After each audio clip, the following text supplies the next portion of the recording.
오늘 말씀은 다시 사랑과 말씀으로 다시 시작하자는 것이죠. 어떻게? 서로 사랑하며 하나님 말씀을 중심으로 신앙생활을 다시 시작하자. 지난 주일에는 성령으로 하나됨을 이루는 교회라는 말씀을 나누었죠. 그동안 우리가 흩어져 있었기에 성령으로 다시 모여 하나됨을 이루는 교회. 이제 흩어졌다가 모였다면 우리가 해야 할 것은 뭐냐? 그렇습니다. 서로 사랑하고 또 하나님 말씀으로 함께 모이는 일, 이것이 가장 중요해요. 자, 서로 사랑하고 말씀으로 돌아가야 할 것이 우리의 사명입니다. 우리는 그동안 두 가지에서 멀어졌습니다. 형제 사랑에서. 우리가 멀어져 있으면, 얼굴 보지 않으면 우리의 사랑도 멀어집니다. 또 두 번째는 하나님의 말씀에서 멀어질 수가 있지요. 그런데 이 형제의 사랑과 성도 간의 사랑과 이 말씀, 이 두 가지가 신앙 성장에서 필수적인 요소입니다. 형제의 사랑과 말씀이 없으면 신앙생활의 모양새만 있지 성장은 없게 돼요. 말씀을 확인해 보면 오늘 본문 말씀 가운데에서 22절, 너희가 진리를 순종함으로 형제를 사랑하기에 이르렀으니 마음으로 뜨겁게 서로 사랑하라. 그 다음 절 말씀은 너희가 거듭난 것은 썩어질 씨로 된 것이 아니요 살아있고 항상 있는 하나님의 말씀으로 되었느니라. 네, 22절 말씀은 서로 뜨겁게 사랑할 것을 말씀하고 있고 23절은 하나님의 말씀으로 거듭났음을 말씀하고 있어요. 자, 그런데 왜 베드로 사도께서 서로 뜨겁게 사랑하고 하나님의 말씀으로 구원받았다는 것을 강조하고 있을까요? 자, 지금 이 말씀을 받고 있는 성도들의 상태가 신앙생활하기 매우 어려운 상태에 있었어요. 그러니까 정상적으로 신앙생활하기 어려운 환경에 있을 때 이 베드로 사도가 이 말씀을 주신 것입니다. 자, 정상적 생활이 어려운 이때 한 번만 눌러줘 보세요. 네. 그래서 신앙생활을 제대로 하려면 성도 간에 뜨거운 교제가 있어야 하고 하나님 말씀에 대한 소중함을 깨달아야 한다. 자, 이 두 가지가 신앙생활을 다시 회복시키는 유일한 방법이기 때문입니다. 베드로 전서의 서문에 보게 되면 이런 말씀이 있어요. 너희가 이제 여러 가지 시험으로 인하여 잠깐 근심하게 되지 않을 수 없으니. 자, 시험을 당했어요. 근심할 수밖에 없는 상황이었습니다. 그렇기 때문에 시험당하여 근심되는 상황 가운데 있을 때, 신앙생활이 정상적으로 이루어지지 않고 있을 때, 그때 필요한 것이 뭐냐? 그때 다시 뭉쳐서 성도들끼리 사랑하고 하나님 말씀을 소중히 여겨야 한다. 그런 말씀이 되겠습니다. 자, 사람은요, 자기가 처해 있는 환경 속에서 오래 살다 보면 그 환경에 익숙해지고 그 환경에 녹아지게끔 되어 있습니다. 자기가 살아가는 환경 속에 스며들어가서 이것이 오히려 맞는 것처럼 그렇게 생각을 하지요. 그동안 우리는 나 자신도 모르는 사이에 신앙생활에서 조금씩 멀어지게 하는 환경이 그동안 2년 반 동안 지속이 되었습니다. 나는 아닌 것 같이 느껴질 수 있어요. 그래도 난 신앙 잘 지켰어. 자, 나도 모르는 사이에 그 환경이 몸에 배이게 되고 습관화 되어지는 거지요. 습관도 되어지고 때로는 세상에서 말해주고 있는 것이 또는 세뇌되어져서 그렇게 내가 익숙해져 가는 겁니다. 여러분, 세뇌를 당한다. 이게 참 기분 나쁜 말인데요. 아무도 어떤 환경에 세뇌당하고 싶지는 않아요. 그런데 세뇌라고 하는 것은 자기는 당하는지도 모르면서 당하는 게 그게 세뇌입니다. 그런데 세뇌를 당하지요. 참 많은 사람들이 세뇌를 당합니다. 자, 어떤 영화에 보니까 남편이 자기 아내의 유산을 빼앗기 위해서 자기 아내가 미쳤다고 세뇌를 시키는 장면이 나와요. 멀쩡한 여인을 미쳤다고. 그래서 그 여자가 스스로 내가 미쳤나 보다 그렇게 인식하게끔 세뇌를 시킵니다. 제가 그 비법을 가르쳐 드릴게요. 써먹지는 마세요. 자, 그 영화에 보니까 이렇게 되어 있습니다. 남편이 아내에게 아주 좋은 선물을 해요. 아내가 기뻐하지요. 자, 한참 시간이 지난 다음에 이 남편이 그 선물을 몰래 훔쳐요.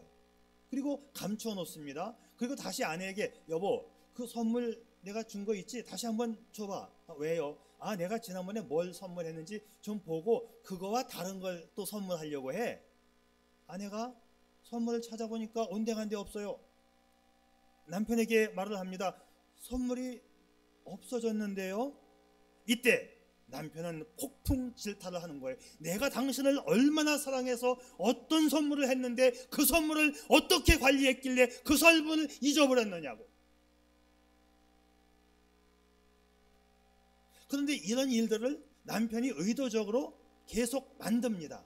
상황이 조금 다르게 조금 다른 방법으로 계속 만들어가요. 그러면 아내는 내가 정말 기억력이 떨어졌나? 내가 치매인가? 아니 내가 정신이 이상해졌나? 그런 마음을 아내는 서서히 먹기를 시작합니다. 처음에는 뭐 그럴 수 있겠지 했다가 반복되는 상황 속에서 자기 자신을 이상하게 느끼게끔 되어 있어요. 영화 가스라이팅에서 나오는 한 장면인데요. 어떻게 이렇게 세뇌가 되어가는가? 여기에는 또 심리적인 것도 작용을 합니다. 여자는 남편에게 인정받지 못하고 사랑받지 못하는 게 두려우니까 남편의 말을 인정하고 받아들이게 되고 자신의 현재의 이 되어지는 상황에 대해서는 서서히 지워가는 거예요. 맞아, 나는 바보야.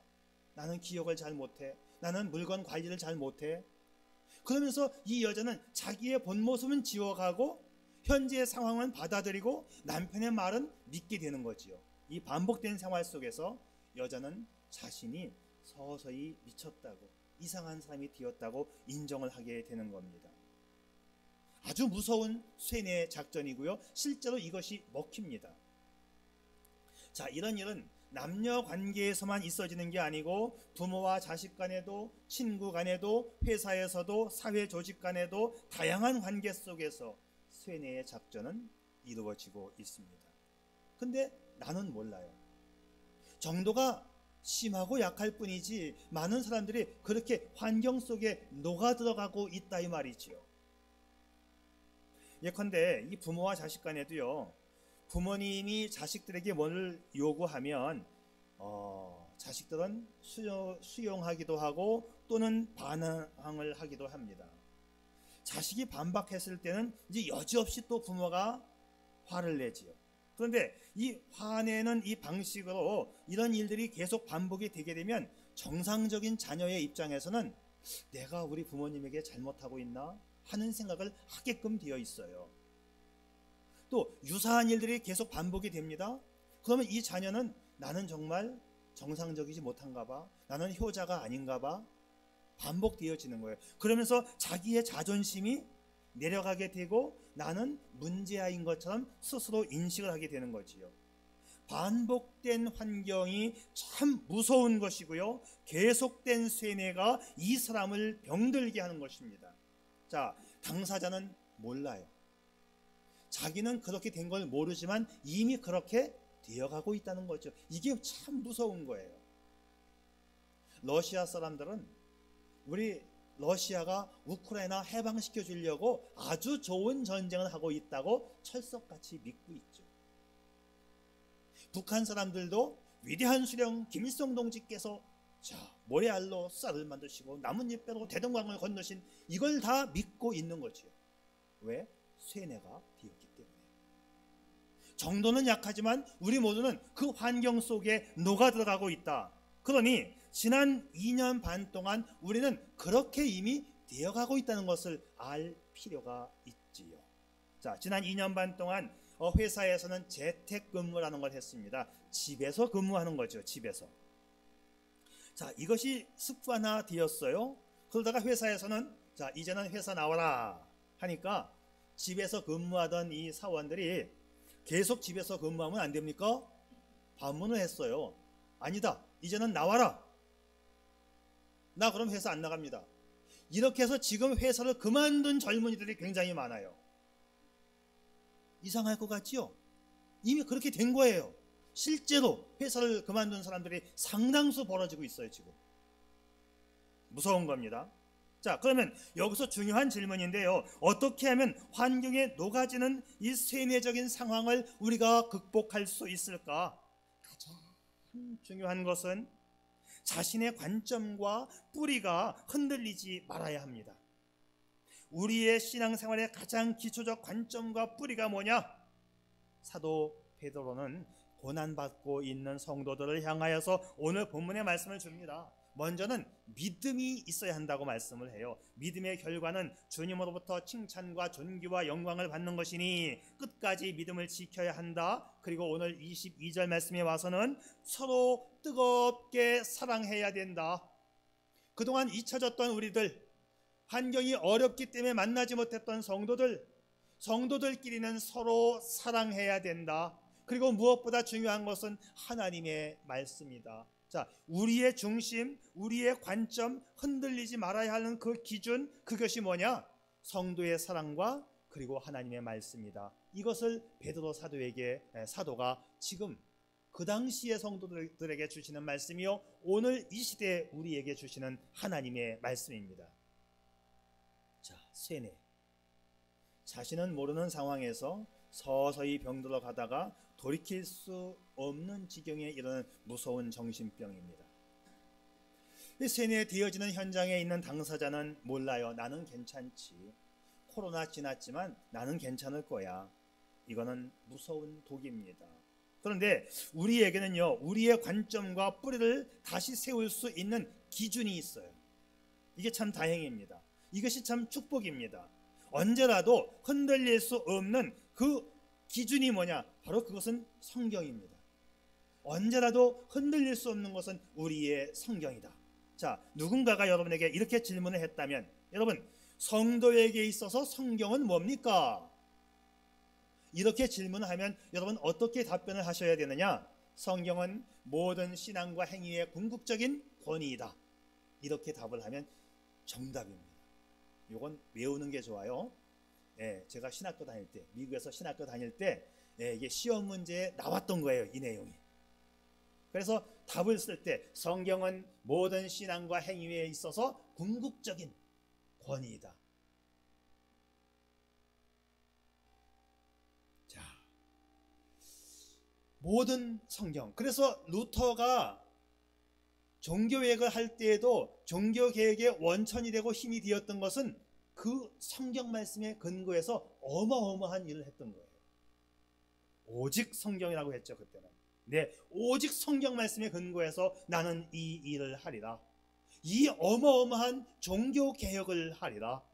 여러분, 다시 우리가 돌아와야 하는 그 기준이 뭐냐? 바로 그것이 하나님의 말씀이에요. 성경으로 돌아가야 한다. 지난 2000년간 우리들이 외쳐왔던 슬로건입니다. 성경으로 돌아가야 한다. 오직 성경이다. 그동안 세상은 우리를 성경에서 멀어지게 했고 성도와의 교제에서 멀어지게 했습니다. 거리두기, 재택근무, 모임, 만남, 자제, 마스크 착용, 30초간 손 씻기, 방역, 소독, 온도 체크, QR 체크, 이것이 그냥 정상적인 것으로 받아들이면서 2년 반 동안 살아왔어요. 그러면서 그런 인식 속에서 우리의 신앙은 또 퇴보해왔던 것도 사실이지요. 처음에 교회가 무슨 코로나의 발생의 주범인 것처럼 그렇게 주입시키고 세뇌시켜왔던 것도 사실이에요. 항상 교회는 차등 적용해왔어요. 이미 세상에서는 모임이 해제가 되고 밥 먹는 게 해제가 되었지만 교회에서 밥 먹는 거는 이번 주부터 시작이 되었어요. 참 이상하지요? 교회는 항상 그렇게 적용을 해왔어요. 그래서 교회는 이상한 집단, 교회는 세상하고 좀 다르다, 거기는 위험하다. 참 나쁜 정부예요, 이거. 왜 교회는 이번 주부터 밥 먹어도 된다고 적용을 합니까? 이게 2년 반 동안 계속 그래왔어요. 그동안 5,000교회가 문을 닫았어요. 전국적으로. 보통 일이 아닙니다, 이게 지금. 그래서 목사의 입장에서는 정말 이것이 너무너무 안타까운 거예요. 한국교회가 지금 5,000교회가 문을 닫았다.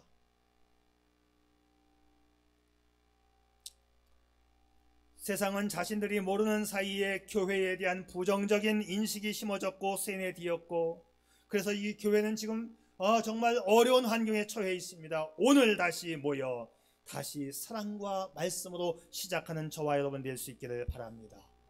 그래서 다시 서로 뜨겁게 사랑해야 한다. 이것이 우리의 과제입니다. 너희가 진리를 순종함으로 형제를 사랑하기에 이르렀으니 마음으로 뜨겁게 서로 사랑하라. 22절 말씀이죠. 그래서 신앙생활의 첫 단계는 서로 사랑이다. 요한복음에서는 이걸 새 계명이라고 말을 해요. 구약 성경에서 10계명을 주셨는데 이 10계명을 압축시키면 새 계명이 되는데 그것이 서로 사랑하라입니다. 새 계명을 너희에게 주노니 서로 사랑하라. 내가 너희를 사랑한 것 같이 너희도 서로 사랑하라. 10계명은 하나님 사랑과 이웃 사랑입니다. 요한일서에서 또 이런 말씀을 주지요. 누구든지 하나님을 사랑하노라 하고 그 형제를 미워하면 이는 거짓말하는 자니 보는 바 그 형제를 사랑하지 아니하는 자는 보지 못하는 바 하나님을 사랑할 수 없느니라. 우리 그리스도인들은 하나님의 사랑을 받은 사람들이고 또 하나님을 사랑하는 사람들이지요. 자, 그러면서 성경이 강조하는 바는 내가 너희들을 사랑한 것처럼 너희들도 서로 사랑해야 된다. 너희가 누구야? 너희가 우리 그리스도인들이에요. 우리는 이웃이 아니고 한 가족이다. 그래서 형제라고 하는 표현을 써요. 자, 이런 환경 가운데 다시 신앙생활을 시작하기 위해서 먼저 우리는 사랑해야 한다. 그러니까 우리 성도들에게 있어서 같은 성도들끼리 서로 사랑하는 것은 선택이 아니고 우리가 그리스도인이라고 하는 그 그리스도인을 입증하는 증명서이고 정체성에 대한 보증입니다. 우리가요 서로 사랑하면 집사님 이세요 어때요 집사님 집사님 권사님 지난주 수술하셨다는데 어때요? 자, 이렇게 서로 주고받고 기도하는 것은요 그냥 우리의 본분이에요. 그게 사랑 아닙니까? 그러면 세상 사람들이 우리가 하는 행동을 보고 우리가 서로 사랑하는 것을 보고 저 사람들은 그리스도인이구나. 저 사람들은 예수 믿는 사람들이구나. 그렇게 보고 안다 이거지요. 자, 우리의 뿌리, 우리의 표지, 우리의 정체성이 뭐냐? 서로 사랑. 사랑이 우리 신앙생활의 출발점이 되고 새로운 계명이 되는 거예요. 독일의 철학자인 에릭 프롬이 심리학자이기도 한데요. 이분이 이런 말을 했어요. 사랑을 정의하면서 꽃을 사랑한다고 말하면서도 꽃에 물을 주는 것을 잊어버린 여자를 본다면 우리는 그녀가 꽃을 사랑한다고 믿지 않을 것이다. 사랑은 사랑하고 있는 자의 생명과 성장에 대한 우리의 적극적 관심이다. 적극적 관심이다. 사랑은 관심이고 사랑은 실천이지요. 사랑의 행위와 사랑의 씨를 심으면 반드시 열매를 또한 거둡니다. 그 사랑은 마음에서부터 시작하여 행동으로 보여지는 게 그 관심의 행동이 사랑입니다. 어떤 부인이 가정생활을 비관하면서 간절히 신께 빌었답니다. 하나님, 빨리 천국 가고 싶어요. 정말 힘들어요. 살기 싫습니다. 갑자기 하나님의 음성이 들려오더니 그래, 살기 힘들지. 내가 네 마음 다 안다. 자, 이제 소원을 들어줄 텐데 그 전에 몇 가지만 내 말대로 좀 해볼래? 부인이 천국 가고 싶어가지고 예, 알았습니다. 얘야, 집안이 너무 지저분한 것 같은데 마지막으로 집을 한번 정리하고 세상을 떠나는 게 어떻겠니? 그래서 열심히 며칠 동안 집안 청소를 했어요. 3일 후에 하나님이 또 나타나셔가지고 하시는 말씀, 얘야, 애들이 마음에 걸리지 않니? 네가 죽은 다음에 엄마가 우리를 정말 사랑했다는 걸 느끼게끔 3일 동안만 애들을 좀 사랑해 주어 볼래? 3일 동안 애들을 열심히 사랑으로 품어주고 정성스럽게 요리를 해서 먹였어요. 다시 3일 후에 하나님이 찾아오셔서 말씀하십니다. 자, 이제 갈 때가 됐다. 마지막으로 하나 부탁하는데 너 남편에게 상처 많이 받았지? 너 남편 밉고 싫지? 그래도 네 장례식 때 참 좋은 아내였는데 라는 말을 남기고 죽어야 되니까 딱 3일 동안만 마지막으로 그 미운 남편을 위해서 좀 친절하게 최대한 한번 사랑을 베풀어 줘 볼래? 마음에 내키지 않았지만 천국에 빨리 가고 싶어서 3일 동안 최대한 남편에게 친절을 베풀었습니다. 3일 후에 하나님이 나타나셔서 말씀하십니다. 자, 이제 됐다. 가자. 이제 갈 건데 그 전에 니네 집을 한번 이렇게 둘러보고 오려무나. 그래서 이 여인이 이제 죽기 전에 마지막으로 집을 둘러보니까 집은 깨끗하게 청소가 되었고 오랜만에 애들의 얼굴 속에 웃음꽃이 피었고 오랜만에 남편의 얼굴에 흐뭇한 미소가 있는 걸 발견했습니다. 그 모습을 보니까 천국에 가고 싶지 않은 마음이 생겼어요. 결혼하고 처음으로 느껴보는 이 집, 여기가 바로 천국이구나. 안 가면 안 될까? 하나님, 갑자기 이 천국 같은 이 행복은 어디서 온 거지요? 네가 지난 9일 동안 네가 만든 거야. 너의 사랑이 너의 가정을 행복으로 바꾸어 놓았어. 그렇군요. 하나님, 그렇다면 이제부터 우리의 가정을 사랑하면서 천국으로 내가 만들어 가고 나 여기서 살래요. 자, 이 사랑의 바이러스를 많이 뿌리면 뿌릴수록 많이 행복해집니다. 이 사랑의 요법 많이들 사용할 수 있기를 축복합니다. 이 사랑을 베푸는 곳에 천국의 기쁨과 행복이 함께 하는 거지요. 사랑은 우리 신앙인들의 증명서이고 행복의 씨앗이며 천국을 만들어가는 기초입니다. 그래서 우리에겐 이런 노래가 가능하겠습니다. 사랑이 무엇냐고 물으신다면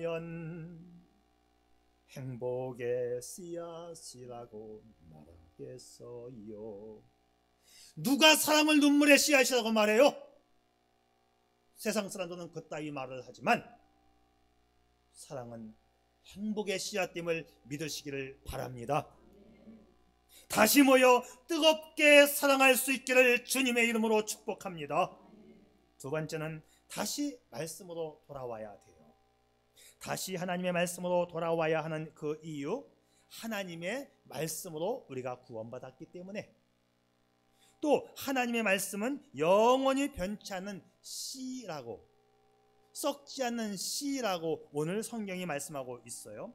씨는 생명 아니에요. 심으면 30배, 60배, 100배로 보호할 또 수확을 거둡니다. 계속 변하는 거, 있다가 없어지는 것은 우리에게 기준이 될 수 없어요. 그런데 기준이 되는 것이 뭐냐? 성경 말씀인데, 성경 말씀을 성경은 씨앗에 비유해요. 이 하나님의 말씀이 씨다. 썩지 않는 씨다. 너희가 거듭난 것은 썩어질 씨로 된 것이 아니요 썩지 아니할 씨로 된 것이니 살아있고 항상 있는 하나님의 말씀으로 되었느니라. 우리가 구원받은 것도 말씀으로 구원받았고, 우리가 신앙생활 하는 것도 하나님의 말씀으로 신앙생활 하는 거예요. 그 이유는 말씀만이 변하지 않는 유일한 진리이기 때문입니다. 자, 아까 했던 질문 다시 떠올려 볼까요? 성도에게 있어서 성경은 뭐라고요? 제가 암기하라고 했죠. 시험에 나온다고. 성도에게 있어서 성경은 뭐라고요? 비슷하게 한번 대답해 보세요. 얼마나 외우고 있나? 이거 외워야 됩니다. 궁극적인 권위가 된다. Absolutely authority. 자, 궁극적 권위. 모든 성경은 신앙과 행위에 있어서 궁극적인 권위이시다. 우리 고기자 권사님 참 머리 좋으시네요. 많이 외웠어요. 이거 이렇게 외우기 쉽지 않습니다. 한 번 듣고 외우는 거. 성경은 모든 신앙과 행위에 있어서 궁극적인 권위이다. 써놨어요. 써놨어요. 잘한 겁니다.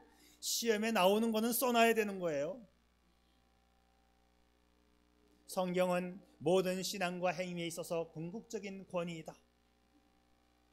인생 사는 방법은 다양해요. 시대마다 다 다릅니다. 사람마다 생각이 다 다릅니다. 그런데 방식이 다르고 사람마다 다르고 시대마다 다르지만 변하지 않는 하나님의 말씀은 변하지 않는다고 오늘 말씀이 말씀하고 있지요. 그래서 내가 울적할 때, 내가 좀 심란할 때 어디를 가야 돼요? 하나님 말씀을 가는 거예요. 그게 유일하게 흔들리지 않습니다. 아이고, 100사람에게 물어보세요. 이렇게 살아라 저렇게 살아라 뭐 선생님이 그렇게 많은지. 그런데 성경 말씀만은 흔들리지 않습니다. 요즘에 세대 차이가 얼마나 많이 납니까? 젊은 사람하고 얘기해서 얘기 통합니까? 안 통해요. 젊은 사람이 못된 게 아니고 늙은이가 못된 게 아니라 다 그냥 자기 방식이 너무나 분명하기 때문에 얘기가 안 통해요. 다 옳아요. 누가 틀리고 맞다라고 말할 수 없어요. 뭐 어떤 시어머니가 아들 집에 갔더니 밥을 해먹은 흔적이 없는 것 같아요. 시어머니 입장에서는 뭐 이런 며느리가 다 있어? 얘야, 니네들 밥 해먹니? 우리 밥 잘 안 해먹어요. 요새 아침은 빵 먹고 가고요, 점심은 각자 회사에서 해결하고요, 저녁은 회식이 많아가지고 회식하고 돌아오면 뭐 저녁 먹을 시간 있나요? 맞죠? 시어머니 입장에서는 화가 나요. 내가 어떻게 키운 아들인데 니네들은 밥도 안 해먹고 사니? 며느리 입장에서는 너무나 이상하지요. 어머니, 컴퓨터 할 줄 아세요? 어머니, 피아노 칠 줄 아세요? 어머니, 영어 할 줄 아세요? 나 못한다. 나 아무것도 못한다. 아니, 이 시대에 중요한 컴퓨터도 못하고 영어도 못하고 피아노도 못 치시면서 그까지 밥 하나 잘한다고 뭘 재십니까 그렇게? 미안해요. 하여튼 제가 극단적인 예를 하나 들어봤는데, 시어머니 입장에서 보면 맞는 얘기고 며느리 입장에서 보면 맞는 얘기예요. 누가 맞다고 말할 수 없어요. 똑같은, 제가 하고 싶은 이야기는 뭐냐면, 밥 잘하는 거 중요하지 않아. 컴퓨터 잘하는 거 중요하지 않아. 뭐가 중요하다? 하나님의 말씀이 중요하다.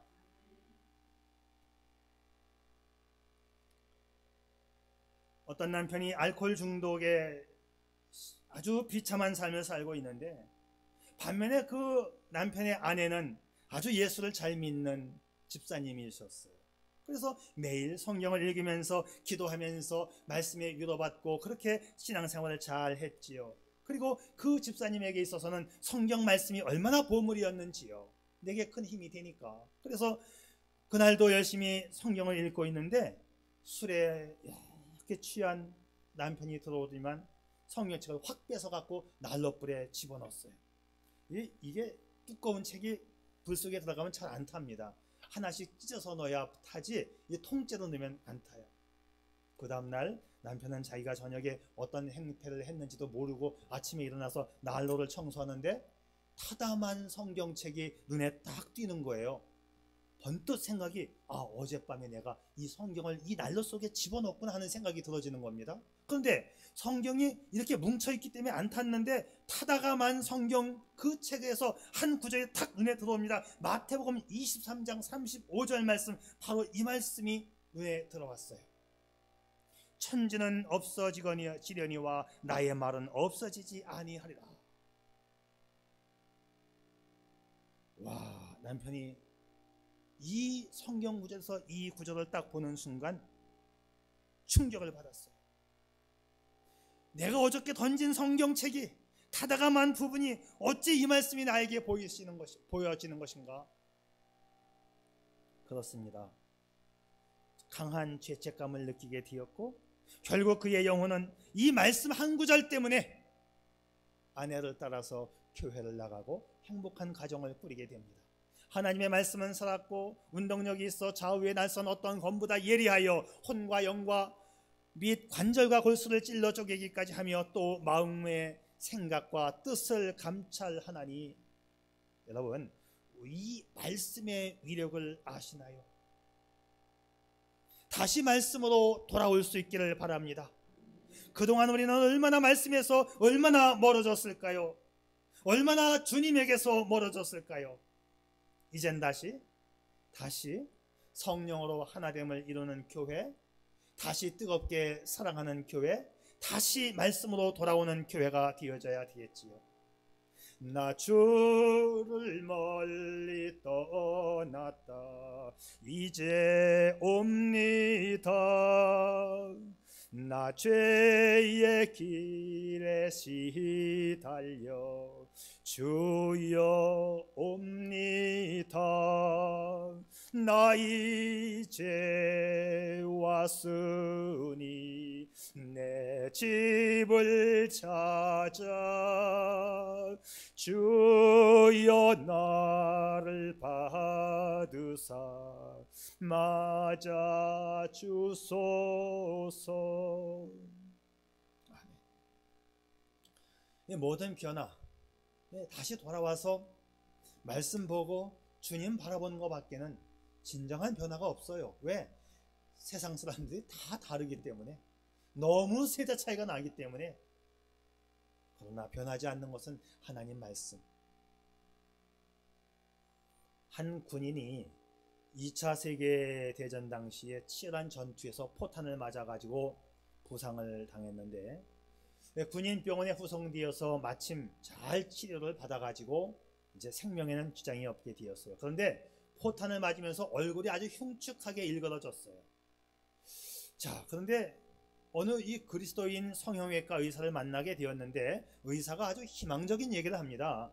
당신의 얼굴을 이전과 똑같이 회복하는 것이 가능할 것 같아요. 혹시 옛날 사진이 있습니까? 제가 그걸 보고 한번 성형을 해보겠습니다. 그랬더니 이 군인이 선생님, 저의 그 옛날 사진은 아주 못생겼거든요.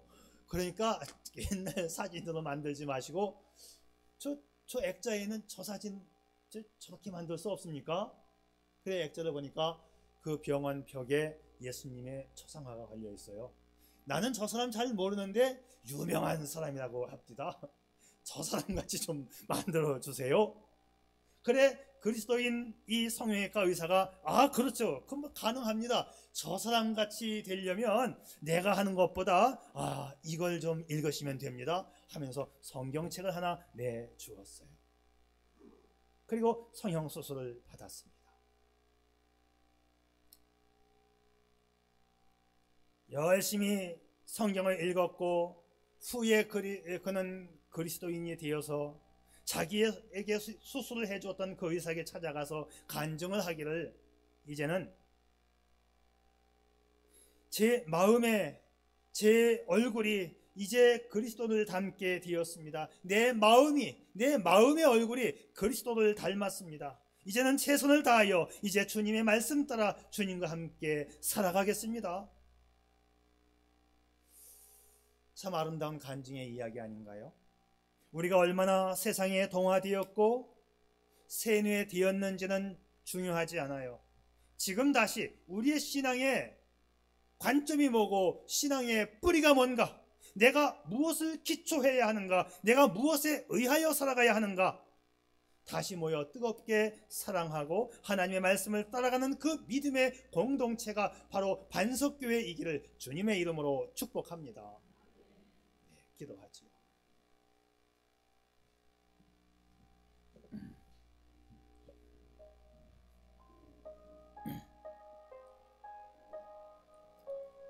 우리가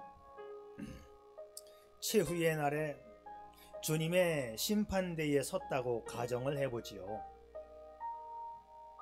그때 주님께서 너는 나의 제자가 될 뻔했다 라는 선언이 우리 귀에 들린다면 얼마나 비극일까요? 제자가 되지 못했어요. 너는 나의 제자가 될 뻔했다. 또는 구원은 받았지만 주님 앞에 부끄러운 모습으로 구원을 받았다면 주님 앞에 또 얼마나 죄송할까요? 그 많은 세월 왜 이렇게밖에 못했느냐는 주님의 책망이 아닌 잘하였도다, 착하고 충성된 종아, 이 음성이 들려오는 순간을 위하여 오늘도 달려갔으면 좋겠습니다.